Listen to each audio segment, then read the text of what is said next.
This is a game where if you make a mistake, you're immediately killed. In this challenge, players had to use a needle to perfectly carve out a shape from a piece of caramelized sugar, known as dalgona. One female player was smartly using a lighter to heat up her needle to make the carving easier, and anyone who couldn't get the shape out in time was eliminated. The players were given a strict time limit. If they didn't finish the game within the set time, they were guaranteed to be killed. One player successfully carves out the triangle and passes the game.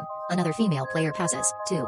A player from Pakistan manages to carve out the circle and he also passes. But Gihan had the most difficult shape, the umbrella. Gihan was sweating heavily, and there were only 3 minutes left. The players who had passed were taken to another room. Gihan was in a terrible state when suddenly a light bulb went off in his head. He noticed that his sweat was melting the sugar, which meant he could make the job easier by getting it wet. Because of this, Gihan starts licking the shape. Licking it was helping him a lot. Meanwhile, the clever woman also manages to carve out her star and shows it to the guard with a proud look. Then, she drops her lighter next to another player and gives him a subtle signal. Because of this, he also starts heating his needle to carve out the shape. Gihan's shape was about to be finished. All the players were watching Gihan closely. Seeing him, all the other players also started licking their respective shapes. The security guard was stunned to see them all licking the candy like that. This player also finishes his shape. The time was about to run out, and Gihan was still licking it. Finally, he manages to carve out his shape.